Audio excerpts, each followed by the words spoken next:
Hello, শুভ সকাল। দেখো আমি না একটা তরকারি করছি, আমার ঘরে আজকে কিছু নেই। এটা মসুর ডাল দিয়ে আলু দিয়ে সেদ্ধ করেছি। তারপরটা বলছি কেন আমার ফোনটা কাজ করছে না।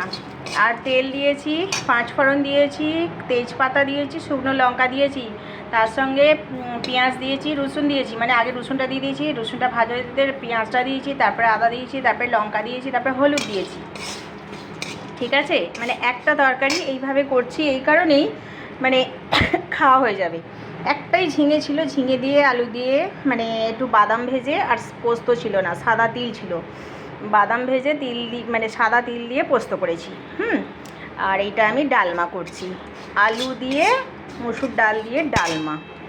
তোমরা একটু করে দেখবে, জানো খেতে কিন্তু ভালো হবে, মানে সব কিছু দিতে হবে। দিয়ে হয়ে গেছে, আমি এটা যা ঢেলে দিলাম, দিয়ে স্বাদ মতো নুন আর দিয়ে ফোটাতে হবে, মানে সেই পুরো একদম খিচুড়ির মতো টেস্টি হবে এটা খেতে। তোমরা করে দেখবে। হ্যাঁ, আর যেটা বলছিলাম ঝিঙের ঝাল, এই যে বাদাম দিয়ে সাদা তিল দিয়ে ঝিঙে দিয়ে পোস্ত করেছি। পোস্তটাও ছিল না, বুঝতেই পারছো, সামনে পুজো এসে গেছে, হাতে টাকা নেই। আর একটা জিনিস বাস্তব, মানে আমি এরকম দেখিনি কোনো দিনও, এই মরা নিয়ে যাচ্ছে জানো তো, তাসা পার্টি, মানে কি বলে বিয়ে বাড়ির মতো বাজনা করে নিয়ে যাচ্ছে। হ্যাঁ, সেই মুহূর্তে আমার ফোনটা অন করা হয়নি বলে আমি তুলতে পারিনি ছবিটা। মানে কি বলবো, বেশ ভালো মনে হয়। হয়তো অনেক নাতি নাতনি নাত জামাই আছে, আনন্দ করে নিয়ে যাচ্ছে। হয়তো উনি যাওয়ার আগে বলে গেছিলেন যে এইভাবে তোরা নিয়ে যাবি, তাই যাই হোক এটা নিয়ে যাচ্ছে, ভালো, বেশ জিনিসটা ভালো লাগলো খুব।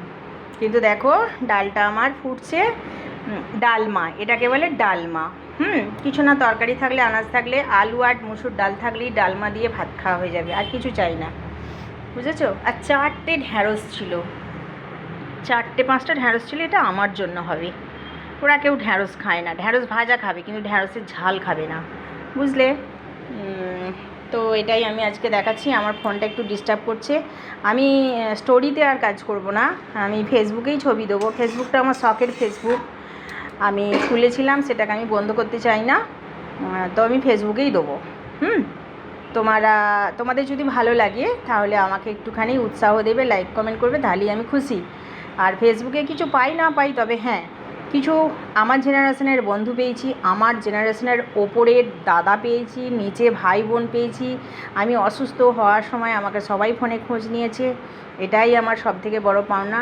আর কি বলবো বলো, ভালো লেগেছে, তবে ভীষণ ভালো লাগতো।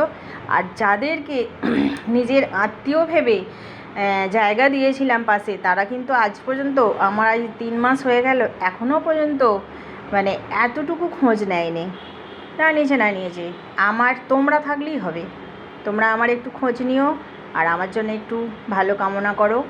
তো নাইবা পুজো দেখতে বেরোলাম, হয়তো একদিন বাড়ির সামনে পুজো হচ্ছে, গ্রাউন্ড, সাহাপুর গ্রাউন্ড, হয়তো একদিন বেরোবো, একটুখানি হেঁটে হেঁটে নিয়ে যাবে হয়তো দিনের বেলা অঞ্জলি দিতে, ওইটুকুই যাব, ব্যাস। এবার আর আমি বেরোতে পারবো না। তোমরা বেরোবে, তোমরা আপডেট দেবে, ছবি দেবে, আমি দেখবো ঘরে বসে বসে, আমার ভালো লাগবে।